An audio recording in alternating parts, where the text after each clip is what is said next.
Namaste, beloveds. This is Motherhood Wisdom, and I want to get right into um, some cards. I just did a 2-hour video, and I've got about 21 minutes left worth of videoing on here, so I'm just going to get into it. This card is the Death card. It is number 13. But in the Medicine Woman's deck, it is Sunset. And let's just get right into it. 13.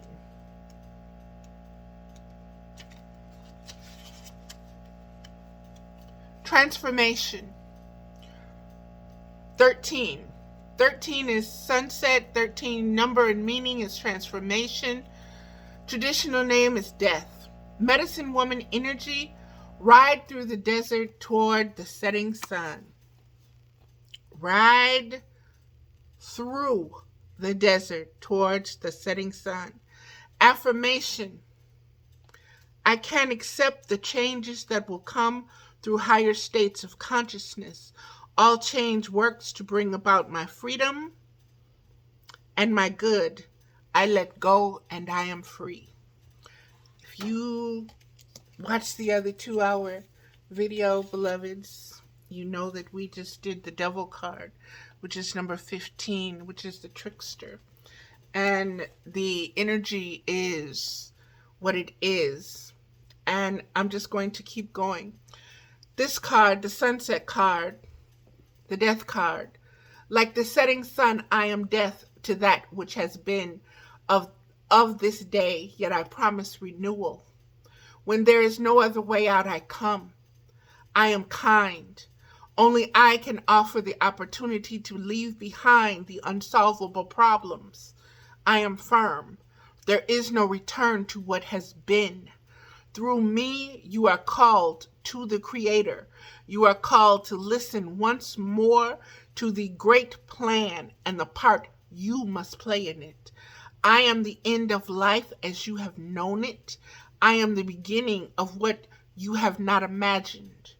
Beloveds, in concordance, in conjunction with the Trickster card, the Death card, understanding the devil coming, understanding death coming, understanding an end of one conscious awareness, moving into another conscious awareness. Please begin to understand what is being spoken, what is being gifted, the grace that is here before us. When you see me coming open to change, I am a warning. I tell you that patterns through which you are working are leading to your end. In your body, I am constantly taking the old cells to make room for the new. Every few years, your body is totally recreated in the form of your thoughts. You create the body through your intellectual patterns. Change the pattern, the thought and image, and you change the form. Restructuring the mind is restructuring the body. In your world, I bring change as the people change. All social change comes from the death of the old bodies, embodiments of ways of thinking, and the birth of new. In this way, opportunities for liberation are constantly provided. And again, beloveds, this is about transmuting the shit. Okay?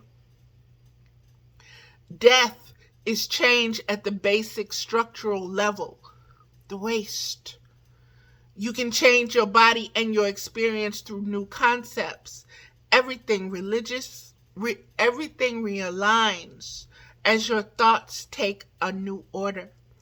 Every good God thought that you dwell on creates light in the cell until it can be truly said, the kingdom of God is within. The goddess lives again through me.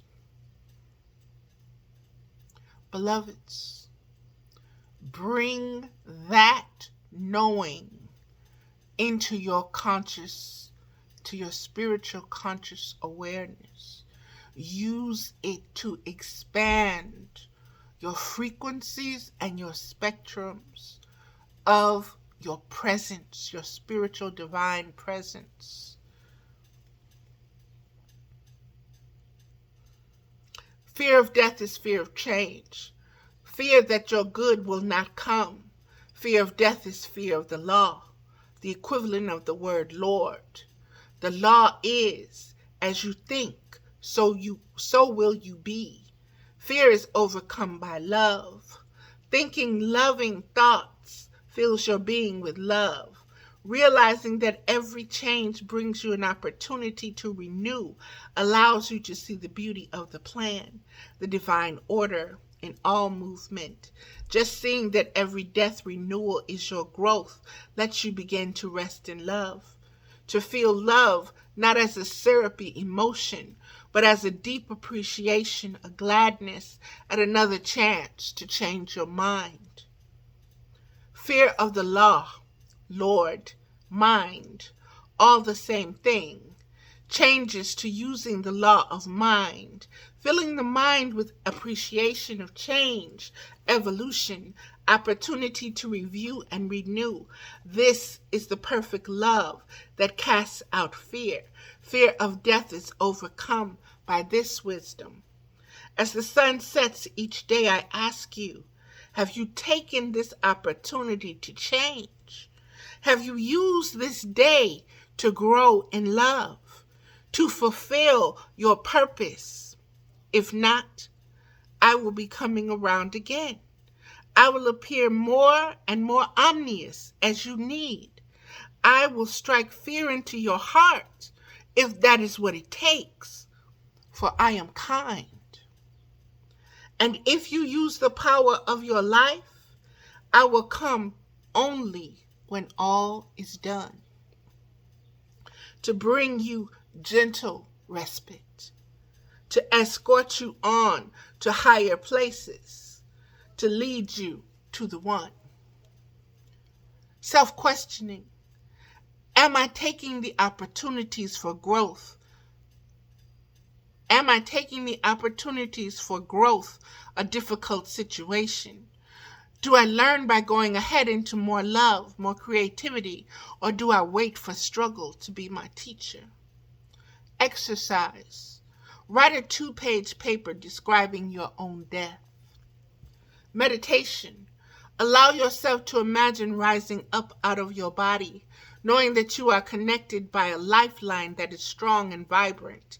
Tell your body, mind, that just for a few minutes, you would like to review your death. Assure yourself that you will not really die, that this is merely an exercise in awareness. Then observe your death and the situation, feelings, insights surrounding it. See death as a person coming to speak with you about your life and purpose. Follow death riding into the sunset until you get the message you need. Astrological sign is Scorpio. Colors. Black is often associated with death. Black is a color that absorbs all, just as death absorbs all. Black is also associated with earth, for it is earth from which our bodies have come. How do you feel in black?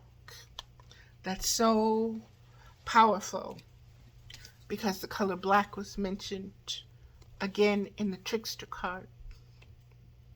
And that was a 2-hour reading. So I advise you just to go there and get the wisdom that's there. A death ritual, something, someone, some part of you has died. Let us create a ritual of transformation so that the energy and matter that was bound up in that old way of being can be released. It is released into the greater reality to be worked with by the gods and goddesses of love and wisdom. It will be reformed into something potentially more useful, more in harmony with now, more beneficial to humankind. Let us give thanks for all it has been, for all it meant to us, for its comfort, friendship, the discipline it took to keep it. We give thanks for our opportunity to depend on it, lean on it, use it. We give thanks for our chance to serve it, love it, embrace it. We give thanks. Let us recognize what it worked for us and what we learned from it. Then let us move on. We let go of all that we didn't like without it by giving, by forgiving, and getting rid of the reminders that connect us to negative memories and emotions. This is so tied to the trickster card. We free ourselves from the limitation it put on us. The mementos we keep are only those which allow us to revere and appreciate what the dead meant to us. Articles of devotion, that is all we keep. And in these, we see that we love God through them, that it was some quality of God, of greatness, of beauty, of transcendence that we saw in the lost other. And that quality is now within us. All that we need to learn from the now gone has been internalized in ourself. The dead lives, but is transformed by our very union with it. Let us continue. Our life proceeds, ever enriched by this knowing. Our kingdom comes. We now carry the lessons, the learning, the qualities. Our will carries on. It is our chance to do better, to be higher, to place into earth that which is in heaven. Our daily sustenance is the food of this past. We forgive our thoughtlessness in regard to these gifts, which now are only memories. We lift the veils which have fallen upon our present lives in order to see where now we can more fully live in thanksgiving for what is. For here is our place, our moment, our opportunity for peace, our chance to love. Here, now, is our kingdom, our will, which is free. Death, we give thanks, has lifted a weight, a burden, has freed a complex of energy to be turned into light. I open to this light and walk the sacred way as it shines upon me. So be it in this day. Beloveds, that is so powerful. That is so powerful. That is so beautiful. And it goes so precisely with the trickster card and what has come before this. And this is all coming after Mother's Day. So it is a very powerful message. My mother passed on, and I ate her favorite fish, perch fish, fried me some perch fish and had me some rice. And that was one of her favorite dinners. And I did that in memorial of her and the realization and everything. These cards are very powerful in the way that they are cementing the consciousness. The next card comes from the Eight of Arrows. It too is from the Medicine Woman deck. The Eight of Arrows. And let's get right into that.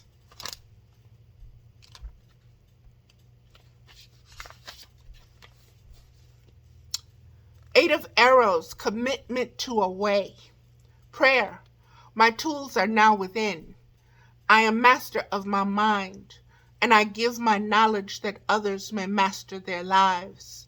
I live by the creed of words within me.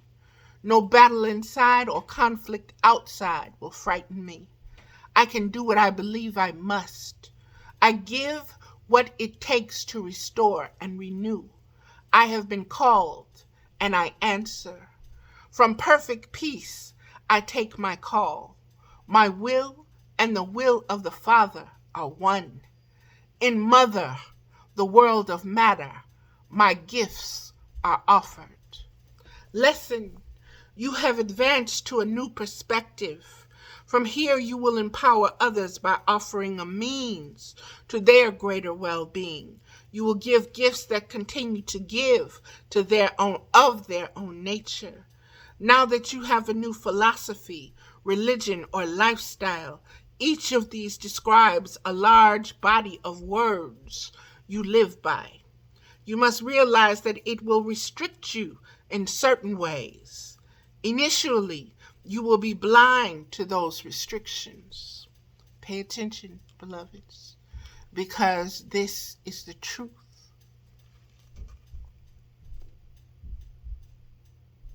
Initially, you will be blind to those restrictions, but in time you will notice. At that point, you must realize the power of restriction. Commitment can be freedom. Aho, aho, aho, aho. Let me know this. Let me remember this. Let me retain this. Let me be aware. Let my consciousness ring with the awareness of the alarm of it all, Mama.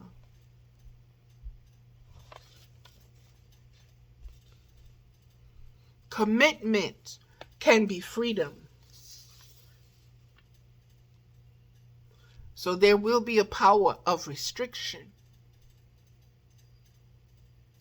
But in that restriction, you must commit to the higher power.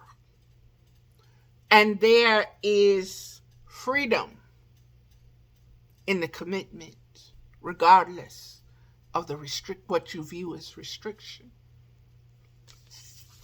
You must realize that there is no way to be completely unrestricted and still be living. Each belief system fences you in and at the same time frees you to do things you could not do otherwise. For instance, the concept of marriage may restrict you to experiencing sexuality with just one partner, but it frees you to go with that partner to peaks of intimacy which would not be available to you otherwise. The concept of being a vegetarian may restrict you from eating meat, but free you to experience the increased physical energy and heightened consciousness you can know only through a body purified by live whole foods. The concept of dressing for success may limit your creative expression, but can land you a high-paying job. So you can see the value of knowing the power of restriction. Self-denial came up, and we have to form a new relationship with restriction. There has to be a maturity with what the restrictions that we allow and that we commit to. And that the restrictions, there are also freedoms that come with that restriction. And that is the grace. And that is where the appreciation must come in fully. You are not searching now in this area of your life, but have a workable philosophy in which your commitment will free your spirit to reach previously unreachable goals. And that is that, beloveds. Now, I want to get to these cards.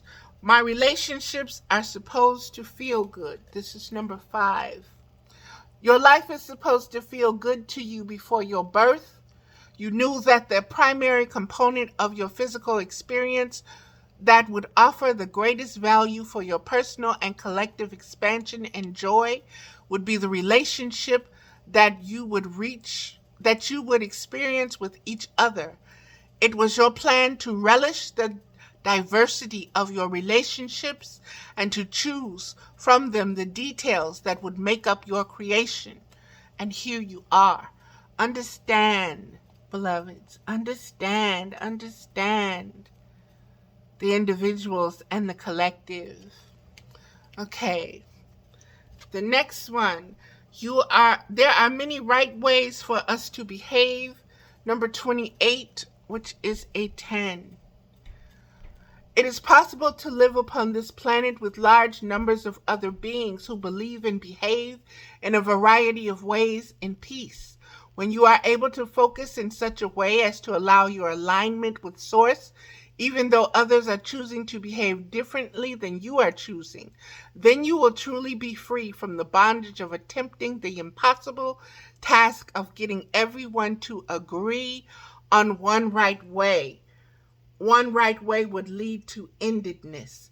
Many right ways allow eternal expansion. Number 47, I'll envision the behavior I desire to inspire. If we were a parent or anyone waiting to inspire positive behavior from another, we would do our personal vibrational work first. We would align with our source energy by envisioning the outcome we seek and by holding the